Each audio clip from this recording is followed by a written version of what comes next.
देखिए, आरोप और एक दूसरे पर ये टिप्पणियाँ जो हो रही हैं बनी में, बड़ी चीज़ें हम देख रहे हैं, देखने को मिल रही हैं। जो अभी के विधायक हैं या जो पुराने विधायक हैं, लीडर्स एक दूसरे के ऊपर आरोपों की वर्षा जो है लगातार कर रहे हैं। लेकिन मेरा आज भी वही सवाल है कि इस सब के बीच में लोगों को क्या फ़ायदा हो रहा है।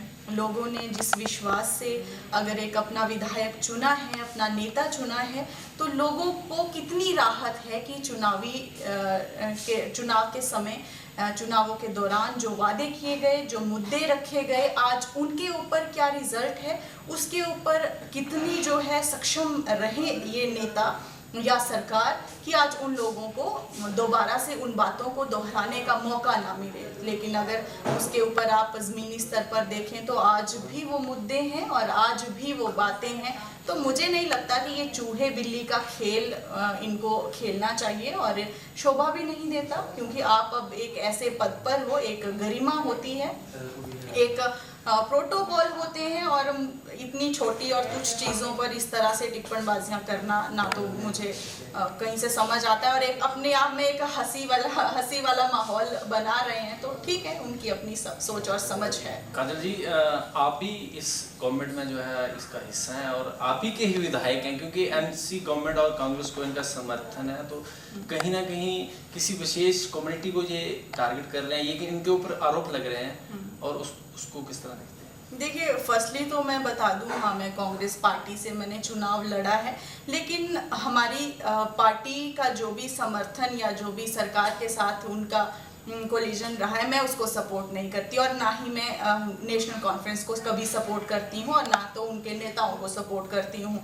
और हमारे यहाँ पर इस वक्त भी मेरी अपनी पार्टी से कोई भी मीटिंग होती है तो मेरी यही लड़ाई रहती है कि अगर इस वक्त कांग्रेस का ये अगर हाल हुआ है इस चुनाव में, तो कहीं ना कहीं कांग्रेस इसके पीछे जो रीज़न रहा है वो आपका जो आपस में आपने जो वार्तालाप किए, जो एनसी के साथ आपने अलायंस किया, वही रीज़न रहा। तो मैं एनसी के फेवर में कभी पहले भी नहीं थी और आगे होंगी भी नहीं। लेकिन अगर बात करेंगे कि जैसे हमारे विधायक जी चुनावों के टाइम पर बड़ी बड़ी बातें करते थे, बड़े बड़े मुद्दों पर बात करते थे, जो कि शायद मुझे नहीं लगता कि कभी उनसे हो भी पाएंगे या नहीं। हम तो चाहते हैं कि हो, उनके ऊपर काम हो, लोगों ने विश्वास किया है तो जरूर उनको करना चाहिए। बड़ा मुद्दा था एसटी पहाड़ी स्टेटस, मैं उसी पर बात करूंगी। पहाड़ी स्टेटस, उसमें जो मेन मुद्दा रहा, मेन इशू रहा कि इसके ऊपर काम किया जाएगा, मैं 1 महीने में मेरी जेब में वो पहाड़ी स्टेटस में लेकर आऊंगा। लेकिन उस टाइम की करनी और कथनी में और आज के वक्त जब चुनाव हो गए हैं, 1 साल होने को है जम्मू कश्मीर में सरकार को, लेकिन आज के बातों में जमीन आसमान का अंतर है। उस वक्त हमें कहा जाता था कि 1 महीने में आपको पहाड़ी स्टेटस मिलेगा, लेकिन अब 1 साल के बाद जब हम वही नेता के भाषण सुन रहे हैं तो आज हमें ये सुनने को मिलता है कि आप सबको मेरे साथ संघर्ष करना पड़ेगा, आप सबको मेरे साथ सेक्रेटरीट का घेराव करना पड़ेगा, आपको प्रोटेस्ट में बैठना पड़ेगा।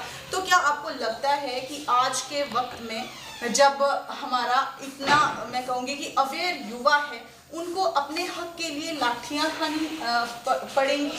क्या उनको आज भी लाठी चार्ज करके ही, खाकर ही आज अपने हकों को उनको लेना है? तो मुझे नहीं लगता कि फिर आपको बनाने के लिए इतनी मशक्कत जो है लोगों को करनी चाहिए थी। आज जिस तरह की आप बयानबाजी कर रहे हो या जिस तरह की आज आप बातें कर रहे हो कि मेरे हाथ में कुछ नहीं है, यूटी है, आज ये तो आपको पहले से भी पता था कि यूटी है या स्टेट है। आपको उस वक्त भी मालूम था बहुत अच्छे से कि हमारे पास क्या होगा या क्या नहीं। उस वक्त तो आप कहीं पर भी ये सब चीज़ें बातें रखते हुए दिखाई नहीं दिए। तब तो आप बहुत कॉन्फिडेंट थे कि हर चीज़ का हल है और मैं बहुत जल्दी इन चीज़ों का जो है वो इन हलों का मैं हल निकालूंगा। लेकिन आज आप हाथ खड़े करते हुए दिखाई देते हो कि मेरे हाथ में कुछ नहीं है। सिर्फ और सिर्फ आप सेंटर के ऊपर आप बात डालते हो कि सब कुछ सेंटर के हाथ में है। तो मैं आपको एक चीज़ याद दिला दूं कि सेंटर की आप बात करते हो, मैं जम्मू कश्मीर की बात करूंगी। आपने एनसी को समर्थन दिया ये कहकर कि मुझे बनी के मुद्दों को सबसे पहले रखा जाएगा, मुझे बनी का भला चाहिए, इसीलिए मैं एनसी के साथ सत्ता में उनके प्रति समर्थन अपना दे रहा हूं और सत्ता बनाई गई। लेकिन आज आपको मैं ये चीज़ बता दूं कि दशकों से एनसी की सरकार जम्मू कश्मीर में रही, और आज जिस सिस्टम को आप कोस रहे हो, जिस सिस्टम को आप गालियां दे रहे हो, 90% इस सिस्टम के पीछे उसी सरकार का हाथ है। आप पिछले 10 साल की, अगर आज आपको कोई सवाल करता है कि आप कुछ नहीं कर रहे हो, या आपके ऊपर कोई भी छोटी मोटी बात अगर आपके ऊपर कही जाती है, आप उसको कभी डायरेक्टली, कभी तोड़ मरोड़ के, शब्दों को तोड़ मरोड़ के आप जवाब दे रहे हो कि वो पहले अपने 10 साल का हिसाब बताएं, तो मैं पूछती हूँ 10 साल का हिसाब या 50 साल का हिसाब आप इस वक्त भी अगर लोगों को इन्हीं बातों में गुमराह करोगे, तो मुझे नहीं लगता कि आप भी किसी डेवलपमेंट की तरफ लोगों को, हमारी बनी को लेकर जा रहे हो। आप जिस तरह की चीज़ें आप स्कूलों में जा रहे हो, वहाँ पर आप मुझे ऐसे लगता है कि एक मीडिया कर्मी की भूमिका निभा रहे हो। आप कहीं से भी किसी विधायक की भूमिका मुझे लगती नहीं, आपको प्रोटोकॉल्स अपने खुद पता नहीं, आप स्कूलों में जा रहे हो, बहुत अच्छी बात है, आपको जाना चाहिए, आपको हर डिपार्टमेंट से बात करनी चाहिए, किसकी क्या हालत है उनके ऊपर, आपको वो अधिकार है। लेकिन आपको किसी की गरिमा, किसी का पद, किसी टीचर को पर्टिकुलरली टारगेट करके उनके साथ इस तरह की बदतमीजी करना और अपने प्रोटोकॉल को फॉलो ना करना। आप स्कूल में जा रहे हो, अपने गार्ड्स के साथ आप क्लास में इंटर करते हो, आप अपने वर्कर्स के साथ क्लास में इंटर करते हो, और बच्चों के सामने एक उस टीचर के साथ इतनी बदतमीजी करते हो। आप ये दिखाते हो कि वो टीचर इस लायक ही नहीं है, टीचर की पोस्ट के लायक नहीं है और उनको कुछ नहीं आता। बच्चों के सामने आप इस तरह की बातें करते हो, तो आपको क्या लगता है कि आप समाज के लिए कुछ अच्छा संदेश दे रहे हो? उन बच्चों के दिमाग में कौन सी इमेज आप उस शिक्षक की डाल रहे हो? आपको क्या लग रहा है कि आप कुछ अच्छी चीजें कर रहे हो? तो ये चीजें बहुत गलत हैं। आप किसी भी पर्टिकुलर किसी भी शिक्षक की बात करो या किसी भी डिपार्टमेंट की बात करो, आपको बिहाइंड द कैमरा अगर कोई अधिकारी अपनी बात या अपनी कोई गलती उनकी कुछ है, अगर वो काम अच्छे से नहीं कर रहा है, आप उनको डांटिए, आप उनको दंड दीजिए, आप कर सकते हो। लेकिन कैमरा मुंह पे लगा के, आप सोशल मीडिया पर डाल के अगर आप क्या धारणा बनाना चाह रहे हो कि आप काम कर रहे हो, इससे काम नहीं होते हैं। हाइलाइट्स बनाकर काम नहीं होते हैं। ज़मीनी स्तर पर हालत आज भी वही है। अब चाहे मैं कहूँ कि साल हो रहा है या चाहे जितना भी टाइम हो रहा है, हालत आज भी वही है। नेटवर्क की बात करिए या हमारे स्कूल्स की बात करिए, कस्तूरबा गांधी का आपने मुद्दा उठाया हाल ही में, आप उसकी बात करिए, वहाँ की क्या हालत है। बच्चों को फैसिलिटीज जो गवर्नमेंट प्रोवाइड करती है यहाँ पर दी भी जा रही है या नहीं दी जा रही है। बालिका विद्यालय का आपने जो जिक्र किया, हमने हमारी खबर का असर भी हुआ, उन्होंने जो सामान उन बच्चों को दिया मैम, वो भी तो कहीं उस क्वालिटी का नहीं था जो मिलना चाहिए, और अभी तक उन बच्चों को पूरा सामान नहीं मिला है। और वहीं खेल कूद के जो सामान है वो भी वहाँ अभी नहीं, 10 साल से काम कर रहा है, बोर्डिंग सिस्टम तो वहाँ पे है नहीं। उसको इस तरह देखिए, वही कि चाहे आप केंद्रीय विद्यालय की बात करिए, हर जगह डीसी साहब ने खुद उद्घाटन किया, लेकिन बनी में आपको बिल्डिंग भी प्रोवाइड की गई, सरथली में जो आप हॉस्टल गुज्जर हॉस्टल है वो प्रोवाइड की गई, लेकिन यहाँ पर इस साल उसकी क्लासेस बैठनी थी, लेकिन नहीं बैठी, किसी ने सुध नहीं ली, विधायक ने नहीं, प्रशासन नहीं, तो ये आपकी ही कमियां है ना।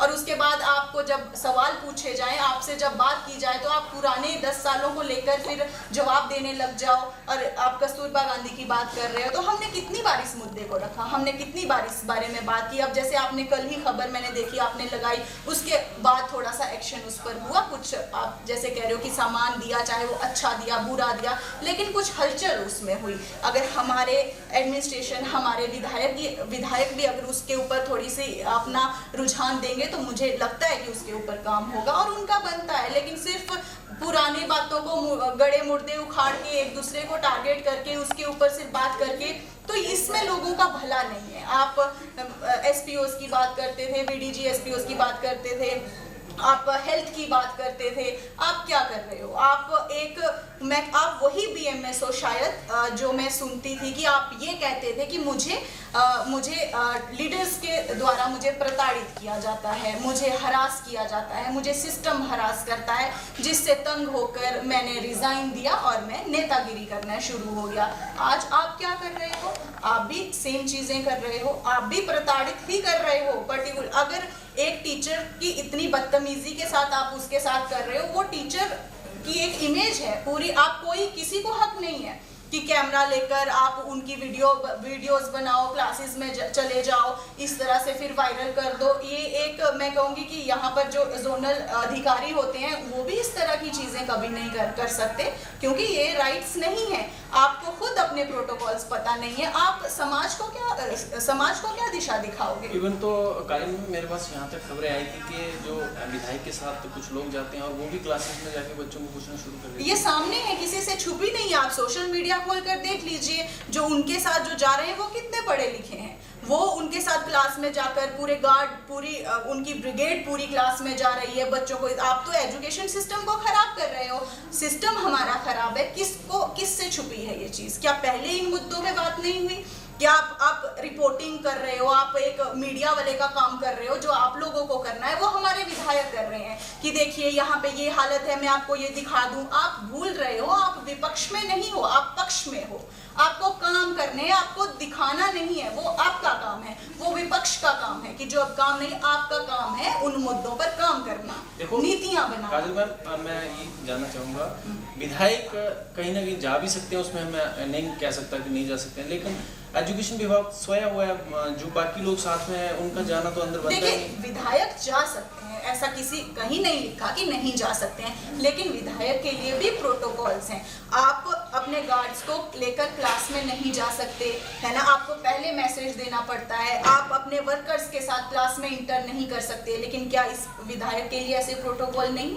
क्या उनके लिए ये फॉलो करना सिस्टम, क्या उनके उसमें नहीं है? क्या सिर्फ दूसरों को ये चीज़ें करना है और खुद अपनी सिंपैथी दिखाना कि मुझे इस तरह से तंग किया जाता है, उस तरह से तंग किया जाता है? तो ये रोना धोना बंद करिए, अब काम करिए आप, है ना। ये सिर्फ हाइलाइट्स दिखाना, कैमरे से थोड़ा सा हट जाइए और ज़मीनी स्तर पर हकीकत में आइए और काम करिए। हम और पूरी बनी की जनता उस चीज़ का ही इंतज़ार कर रही है कि एक बड़े महान, जो आप कहते हो कि बाकी इससे पहले जितने भी नेता रहे या जितनी भी सरकारें रही सब नालायक थी।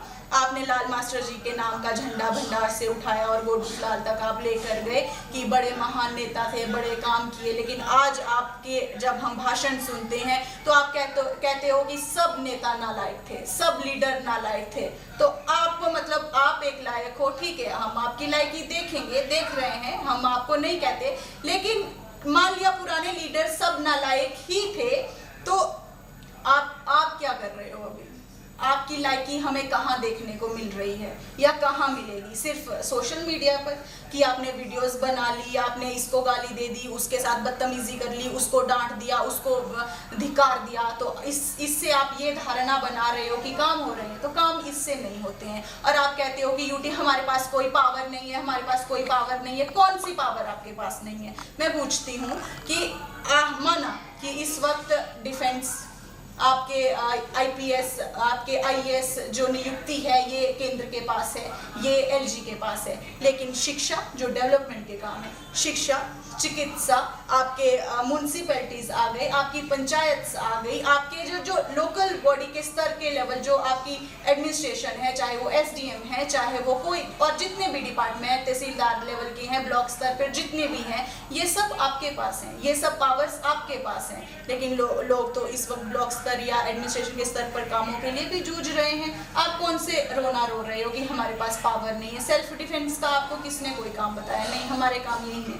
बिजली, पानी, शिक्षा, रोड, जो पुराने क्लेम्स बचे थे उनके लिए आपकी तो कोई नीति नहीं है, सिर्फ दिखाना वो सब ने दिखाया है, सबको पता है। आपसे हमें काम चाहिए क्योंकि आप पक्ष में हो, आप पावर में हो, आपको काम करना है, आपको रिजल्ट देना है, लेकिन आपकी कोई नीति नहीं है। वही पुराना भड़काऊ चीज़ें करना, ये चीज़ें करना, दिस इज़ नॉट फनी। और मैं समझती हूँ कि ये बड़ी, और एक कहानी मैंने रिसेंटली सुनी, कल ही मैंने सोशल मीडिया पे एक कहानी सुनी, मेंढक की कहानी, जिसमें कहा जा रहा है कि एक मेंढक होता है, वो पेड़ पर चढ़ने की कोशिश कर रहा है, जिससे बाकी जो नीचे खड़े हुए मेंढक हैं वो उसको हंसते हैं, उसको मूर्ख समझते हैं।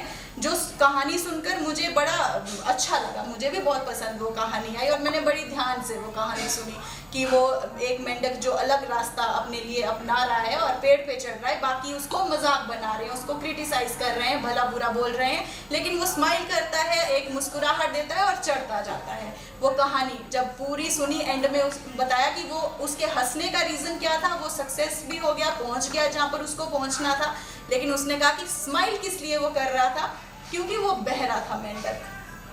वो मेंढक बहरा था, उसको सुनाई नहीं दे रहा था। वो मेंढक को लगता था कि वो क्रिटिसाइज जो लोग कर रहे हैं, तो उसको लग रहा था कि ये इसको कह रहे हैं तू अच्छा कर रहा है, तू आगे बढ़, तू आगे बढ़। बहुत अच्छी वो कहानी खुद ही उन्होंने बता दी कि वो मेंढक बहरा, तो शायद जब मैंने इस कहानी के बारे में पूरा जाना, क्योंकि मुझे कहानी अच्छी लगी, तो वो मेंढक पहले से बहरा नहीं था। पहले उसको बहुत अच्छे से सुनाई भी देता था, दिखाई भी देता था, लोगों के मसले, लोगों का चिल्लाना अपने साथ तो बुरा हुआ, वो भी खुलकर उस मेंढक ने बताया, वो भी बड़े चिल्ला कर इंसाफ की गुहार लगाई, सब सुनाई दे रहा था उसको। लेकिन जब उसको जहाँ पहुँचना था, उन जो बेवकूफ़ जिनको वो मेंढक कह रहा है, उन लोगों ने ही शायद इनडायरेक्टली सपोर्ट कर दी। जब वो वहाँ पहुँच गया, फिर वो मेंढक बहरा हो गया, और अब मैं कहती हूँ वो अंधा भी हो गया है वो मेंढक। उसको अब कुछ सुनाई भी नहीं दे रहा और दिखाई भी नहीं दे रहा। लोगों के मसले, लोगों के मुद्दे, लोगों का रोना, लोगों की सड़कें, लोगों की डेवलपमेंट, अब उसको कुछ दिखाई नहीं दे रहा और ना सुनाई दे रहा है। वो सिर्फ मुस्कुरा रहा है। वो उस मेंढक ने बहुत अच्छे से अपनी कहानी बताई, जो मैं समझती हूँ सच। काजल मैम, हाल ही में सोशल मीडिया पे कुछ खबरें चल रही थी कि काजल राजपूत जी जो है वो भाजपा को ज्वाइन कर रही है, क्या सच्चाई है इसमें? देखिए, भाजपा को ज्वाइन करना, मैं इस वक्त आपको सच बताऊंगी, मैं कोई आप इसमें छुपाने वाली या झूठ बोलने वाली बात नहीं है। मैंने हमेशा अपने लोगों के हित के बारे में बात की है। अब लोगों ने समझा या नहीं समझा, जितना मेरे पास है, जितना मेरे पास कैलिबर है, जितनी मैं आवाज़ उठा सकती हूँ, मेरे पास अभी कोई पावर आई नहीं है। मैं कोई एक सरपंच, एक मेंबर भी अभी तक मैं जीती नहीं हूँ, लेकिन मैंने अपने फ़र्ज़, जो मैं समझती हूँ कि मैं अगर इस फील्ड में आई हूँ, मेरा फ़र्ज़ है, जब तक मेरे पास पावर नहीं मिलती, मेरा फ़र्ज़ है आवाज़ उठाना, अपने लोगों के लिए लड़ना। पार्टी की बात आप कर रहे हो, कांग्रेस पार्टी का जब मैंने दामन थामा, आप सबको पूरी हिस्ट्री बनी के लोगों को पता है किस तरह से मैं कांग्रेस में आई, किस तरह से चुनाव लड़ा। मैंने पार्टी के साथ अपने दिल से काम किया और लोगों के लिए भी दिल से काम किया, लेकिन इस वक्त मैं पार्टी से बिल्कुल भी खुश नहीं हूँ। आप जिस तरह से पीछे हमारे हुए हैं, पार्टी ने उस वक्त कोई भी इंटरेस्ट अपने वर्कर्स में या अपने नुमाइंदों में दिखाया ही नहीं। पार्टी का एक था कि आपको टिकट दे दी गई है, अब आप जीतो या नहीं जीतो। मैं अगर मानती हूँ कि मेरे हारने का अगर कोई कारण रही है तो वो मेरी पार्टी रही है। ये मैंने अपनी पार्टी वालों को भी कहा है। मैं नाराज़ हूँ पार्टी से, और ये मैंने अपनी पार्टी वालों को भी बोला है। और समर्थन जिस तरह से वो सरकार के साथ बना रहे हैं, एमसी के साथ, मैं उसके समर्थन में भी बिल्कुल नहीं हूँ। तो बाकी आप ज्वाइनिंग की बात कर रहे हो या कुछ की बात, वो बात की बातें हैं। हमारे लोग, बनी की जनता जिस तरह से कहेगी, मैं उनसे बाहर पहले भी नहीं थी और आज भी नहीं हूँ और आगे भी नहीं रहूँगी।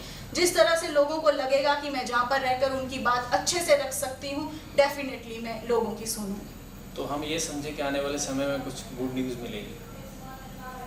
गॉड्स नो, विल सी, देखेंगे। धन्यवाद बात करने के लिए। और ये थी काजल